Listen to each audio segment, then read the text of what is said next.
Hello दोस्तों, मैं राहुल आपका स्वागत करता हूं आपकी अपनी YouTube channel timeline with Rahul पर। दोस्तों, आज का वीडियो फिर से बिहार दरोगा से रिलेटेड ही है और एक्चुअली जो भी आपकी स्ट्रेटजी है, जैसे आप लोग पढ़ाई कर रहे हैं, आप बिल्कुल वैसे ही फॉलो कीजिए। बट कुछ चीज़ें जो कि 5 इंपॉर्टेंट चीज़ें हैं, जो कि 5-6 हैं, जो कि मैं अभी डिस्कस करूँगा, वो आपकी प्रिपरेशन को डेफिनेटली बूस्टअप करेगा। वैसे आप कोशिश कीजिए वीडियो को लास्ट तक देखें, लेकिन एज यू विश। लेकिन 5 इंपॉर्टेंट पॉइंट लाइक देखो, सबसे पहले आप यूट्यूब चैनल, बहुत ज़्यादा यूट्यूब चैनल्स को फॉलो करना बंद कर दीजिए। इवन मेरी भी नहीं, देखो बहुत ज़्यादा देखो ही मत। सोशल साइट, यूट्यूब चैनल, ये सब से दूर रहो, या यूँ कहो तो मोबाइल से ही दूर रहो। जैसे अगर मान लो कि कुछ अगर आपको देखना है तो आप उस चीज़ को डाउनलोड कर लो, और जब भी आप फ्री रहो, या फिर जब आपको पढ़ाई करने की इच्छा न रहे, तब आप उस समय उस डाउनलोडेड वीडियो को देख सकते हैं। या फिर अगर आप जैसे जब पढ़ते समय जो आपको डाउट होता है, उस चीज़ को आप किसी एक पेज पे लिखते जाइए, और उसे आप फाइनली दिन के अंत में या फिर शाम के समय या कभी भी एक बार गूगल आउट कर लो। क्योंकि जैसे ही आप नेट को ऑन करोगे, वैसे ही नोटिफिकेशन आएगा और फिर आप शिफ्ट होते जाओगे। पहली चीज़। सेकंड चीज़ कि आप हमेशा टेबल चेयर पे बैठ के पढ़ो। इसका आपको पर तो जो पढ़ते होंगे उन्हें ही पता होगा। बेड पे बिल्कुल भी ना पढ़ो यार, टेबल चेयर लो, उस पे पढ़ो। थर्ड थिंग, रेगुलरिटी मेंटेन करो। रेगुलरिटी मेंटेन मतलब डेली पढ़ो, 2 घंटे पढ़ो, 4 घंटे पढ़ो। जैसे बहुत ज़्यादा डिस्टर्बेंस है आपके घर में, तो भी आप 2 घंटे ही पढ़ो, बट पढ़ो ज़रूर। रेगुलरिटी आप मेंटेन करो। और मैंने बोला था कि 7-8 घंटे कम से कम आपको पढ़ना ही चाहिए मिनिमम। और वो 7-8 घंटे मैं क्वालिटी टाइम की बात कर रहा हूँ, क्वांटिटी नहीं। क्वांटिटी वाइज तो आप 12 पढ़ो, 10 पढ़ो, वो 10 पढ़ोगे तो ऑब्वियसली 8 घंटे के आसपास क्वालिटी टाइम होता है। तो आप पढ़ो, क्योंकि अगर आप नहीं पढ़ रहे हो तो कोई ना कोई पढ़ रहा है। अगर आप नहीं पढ़ रहे हो तो कोई ना कोई पढ़ रहा है, और ऑब्वियसली उसका सिलेक्शन होना चाहिए, आपकी नहीं होगी। तो ये सेकंड पॉइंट। इनकेस अगर आपको यूट्यूब वीडियो देखना पड़ रहा हो तो डाउनलोडेड करने के लिए मैंने बोल रखा, उसको आप जब भी देख रहे हो तो आप एक नोट्स ज़रूर बनाएं, और उस नोट्स को मेंस तक रखें। तो ये तो प्रैक्टिस सेट पढ़ते समय या थ्योरी बुक पढ़ते समय या कहीं भी आप प्रैक्टिस मार रहे हो, तो आप हर एक पॉइंट को हर एक नहीं, जो इंपॉर्टेंट पॉइंट लगे उसको नोट करते जाओ, जो कि आपके मेंस तक काम आएंगे। और वही रिवीजन करते जाओ, चीज़ों को बार बार रिवीजन कीजिए, और नोट्स बनाते जाइए, रिवीजन कीजिएगा, तो आपको पता चलेगा कौन सी चीज़ याद हो पा रही है, कौन नहीं याद हो पा रही है। तो जो नहीं हो रही है उसे आप उसमें नोट करते जाएं आपके नोटबुक में। ज़्यादा एडवाइस लोगों से ना लें, मेरी भी पसंद है तो लो, नहीं तो मत लो। अपनी तैयारी खुद से करो, सिंपल है। सुनो सबकी, करो खुद की। तो आप किसी की बहुत ज़्यादा एडवाइस मत लीजिए, आप अपनी खुद से स्ट्रेटजी बनाइए और खुद से फॉलो कीजिए। That's all. एक चीज़ और, अगर आपको कोई भी टॉपिक चुन के सेलेक्ट कर करके अगर आपको पढ़ा रहा है और आप उसी पे डिपेंडेंट हो, या डिपेंडेंट छोड़ो ना, आप उस पर पढ़ रहे हो, तो आप रेस से बाहर हो यार। मतलब आपको अगर कोई कुक करके फूड कर रहा है, एक ये टॉपिक पढ़ लो, ये टॉपिक इंपॉर्टेंट है, ऐसे तो नहीं होगा आपसे। मैं पहले ही बोल दे रहा हूँ, मैं कड़वा थोड़ा बोलता हूँ, बट ट्रूथ इज़ ट्रूथ। अब थोड़ा डिस्कस करते हैं। एक्चुअली में मैंने कुछ लोगों का बुक से रिलेटेड डाउट था, मैं उसके बारे में भी डिस्कस करूंगा। और बुक्स भी वो, जैसे किसी का बहुत ज़्यादा तैयारी है, किसी का 20% कवर है, कोई मिड में है, तो करीब करीब in and around overall generic तरीके से मैं बुक्स के बारे में बात करूंगा। जनरल कैंडिडेट, जो जनरल मेरिट वाले हैं, मेरिट कैंडिडेट, वो लोग को क्या करना चाहिए, उनके बारे में भी थोड़ा डिस्कशन करूंगा इस वीडियो में। और कुछ और फैक्टर्स जो कि ज़रूरी है, जिसमें से कुछ 5-6 पॉइंट तो मैंने अभी डिस्कस करें, और कुछ और प्रैक्टिकल बातें अभी करते हैं इस वीडियो में। लास्ट वीडियो में मैंने डिस्कस करा था कि 4 महीने मिले हैं आपको, 4 मंथ आपको एक्स्ट्रा मिले हैं, जो कि बहुत होता है। और यूट्यूब वगैरह से दूर रहने के लिए मैंने बोला, तो बिल्कुल आप वो सब फॉलो करो, ये प्रैक्टिकल है, इट्स नॉट अबाउट आपकी प्रीलिम्स की तैयारी। एक्चुअली प्रीलिम्स और मेंस का सिलेबस आपको पता है कि सेम ही है, बस मैथ्स और करंट के जगह पे मैथ और रीजनिंग मेंस में ऐड हो जाएगा, सिंपल है। उसके अलग कुछ और होता नहीं है सिलेबस। तो आप अगर प्रीलिम्स का कर रहे हो तो उसमें आपका 70% सिलेबस ऑलरेडी कवर हो जाएगा, तो आप उसको ध्यान में रख के करो। और मैंने स्टार्टिंग से ही लिमिटेड बुक बताया है और उससे सिलेक्शन होता है मेरे भाई, विश्वास करो आप लोग, भाई बहन जो भी हो, आप लोग विश्वास करो। रीजन, अब जब एक साथ हम लोग एकेडमी में पहुंचेंगे तो आपको सबसे बात करवा सकते हैं, अभी हम नहीं करवा सकते हैं। तब तक आप प्लीज़ ट्रस्ट कर लो थोड़ा सा कि लिमिटेड बुक पढ़ो। बहुत बंदे जो आपको यूट्यूब वगैरह पे या फिर कहीं भी सोशल साइट पे अगर आपको गाइड कर रहे हैं कि घटना चक्र ले लो या फिर लूसेंट का अलग अलग पोर्शन ले लो, तो यार मत लो। सबसे पहले तो उनसे पूछो ना कि कितने मार्क्स आए हैं। बहुत सारे फैंसी सिलेबस, इसका ये टॉपिक इम्पोर्टेंट है, इसका ये टॉपिक इम्पोर्टेंट है, लेकिन उनके मार्क्स कितने आ रहे हैं।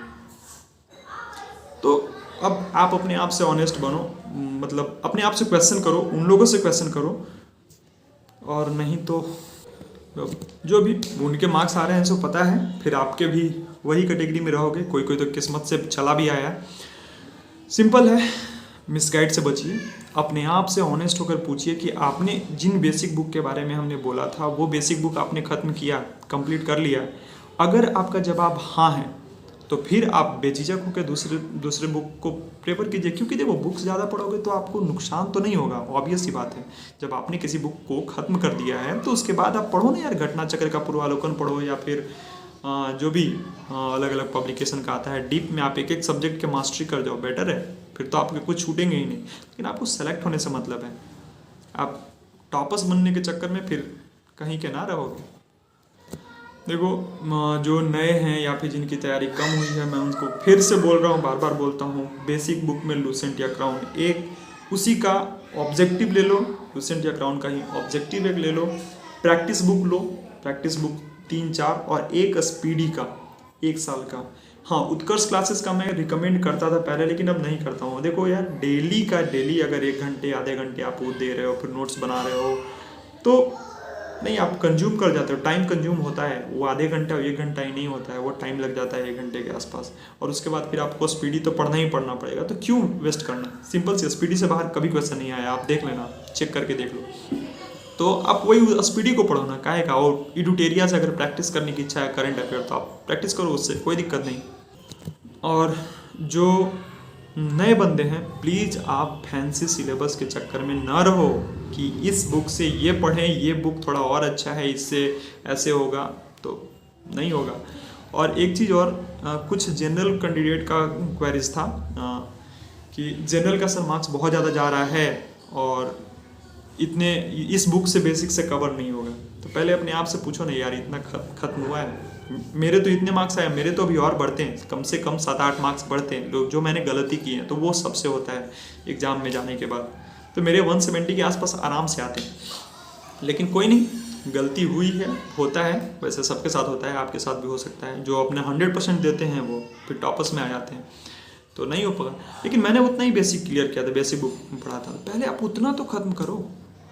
और कुछ नहीं, जनरल कैटेगरी, और ये जनरल वाले के लिए नहीं है, किसी भी कैटेगरी के बंदे हो, तो अगर आप बेसिक बुक को पहले ख़त्म करो, अगर ये बहुत अच्छे से क्लियर हो गया तब आप एडवांस में जा सकते हो ना, तो मत जाओ। उसको एडवांस नहीं बोलते, वो सिर्फ रैंक इंप्रूव करने के लिए है बहुत। अब बिहार में तो आपको रैंक भी नहीं मिलेगा, काहे का।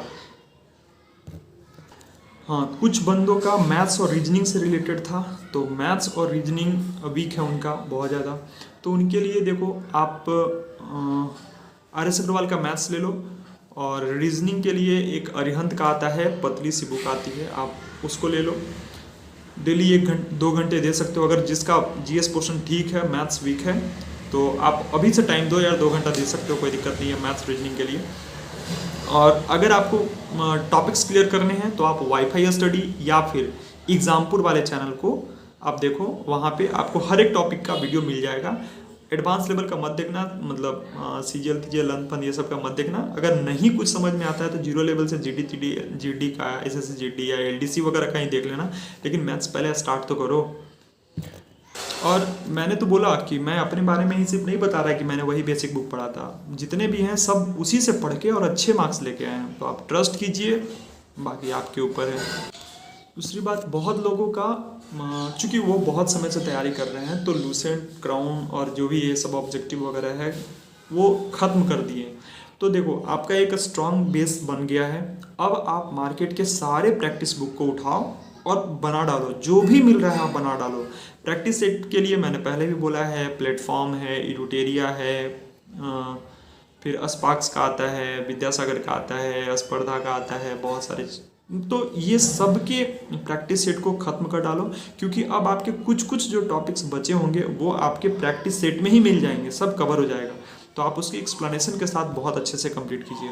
और हाँ, प्रैक्टिस सेट को ऐसा नहीं कि एक बार खत्म करके छोड़ दिए, नहीं, प्रैक्टिस सेट को भी बार बार कीजिए। नहीं यार, 2-3 बार खत्म करो ना, 2 बार 3 बार खत्म करो। पहली बार सेट बनाने में आपको 3 घंटे लगेंगे, 3 से 4 घंटे विथ एक्सप्लेनेशन समझने में, लेकिन सेकंड टाइम करोगे तो वो आधे घंटे में हो जाएगा, थर्ड टाइम आपको 10 मिनट में रिवीजन हो जाएगा। तो कर कीजिए, बस सिंपल सी बात है। और फिर वही मैंने पहले ही बोला कि अपनी स्ट्रेटजी आप खुद बनाइए, किसी पे डिपेंड ना हो रही है। नहीं तो बहुत हैं यूट्यूब पे कितने कितने मार्क्स बक रहे थे पहले और क्या आया है। आप जेन्युइन पहले उनसे पूछिए आपके कितने बताएंगे वो, तो आप उन्हीं पे ट्रस्ट कीजिए, सिंपल सी बात है। प्रीलिम्स का कटअप मेरे ख्याल से आपका 140 प्लस तो जाएगा, 140 क्या 145 से 150 के आसपास रहेगा, 140 प्लस ही जाएगा।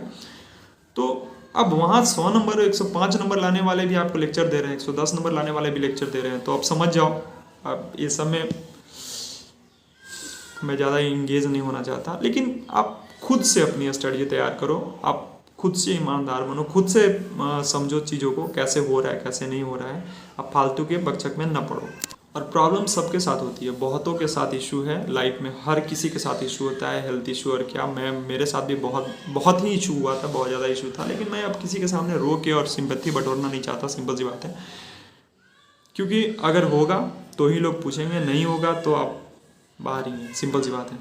तो इसलिए तो मैंने अपने मार्क्स को बहुत पहले ही बताया था, 83 मेरे आ रहे थे, बट मैंने 80 प्लस ही लिखा था। बिकॉज यार झूठ बोल के पता नहीं बाद में जब मैं शो करूँगा तो समझ रहे हो कोई क्या समझेगा।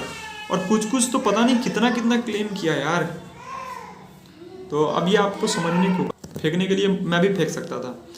दूसरी बात, थोड़ा सा एग्रेशन लाइए, चाहिए इस बार ही चाहिए। नेक्स्ट वैकेंसी का वेट नहीं करना, इस आयोग पे ट्रस्ट नहीं करना, सिंपल सी बात है। पता नहीं क्या कर दे, तो आपको खुद पे विश्वास रखना है। एग्रेशन लाइए अपने अंदर कि मुझे चाहिए तो इसी बार चाहिए।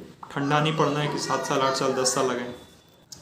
मार्केट के निगेटिविटी से दूर रहिए और कोशिश कीजिए पॉजिटिव रहिए। आपका जो एनर्जी है, आपका टाइम है, इसको सही यूटिलाइज कीजिए, कंस्ट्रक्टिव पढ़िए और उस एनर्जी और टाइम को वेस्ट ना कीजिए निगेटिविटी के कारण। आप उसको सही डायरेक्शन में यूज करके और बहुत जल्दी सेटल हो जाइए, ये आपके ऊपर ही है। तो बस अगर आपकी कोई क्वेरीज हो तो आप प्लीज़ कमेंट कीजिए, मैं पर्सनली उसको रिप्लाई ज़रूर करता हूँ। थोड़ा लेट से करूँ या तुरंत कर दूँ, लेकिन करूँगा ज़रूर। और बस यही थोड़ा बहुत अगर हेल्प हो जाए तो ठीक है यार। बार बार दरोगा से रिलेटेड ही वीडियो, हमेशा अलग स्ट्रेटजी और अलग ये सब मेरे से नहीं हो पाएगा। मैं वीक में हो सकता है 1 या 2 वीडियो बना पाऊँगा, 1 वीडियो बना पाऊँगा इससे रिलेटेड, क्या मैक्सिमम 2 वीडियो। तो बस आप, अगर आपको कोई क्वेरीज हो तो आप पर्सनली बिल्कुल आप कमेंट कर सकते हैं, मैं उसका प्रॉपर रिप्लाई करूँगा। और मेरा मेल आईडी है, वो भी मैं डिस्क्रिप्शन में मेल आईडी डाल दूँगा, आप वहाँ से मुझे मेल कर सकते हैं। उसके बाद फिर हम लोग बात कर सकते हैं, ठीक है। तो मिलते हैं फिर नए वीडियो में कुछ नए इन्फॉर्मेशन के साथ। तब तक के लिए जय हिंद।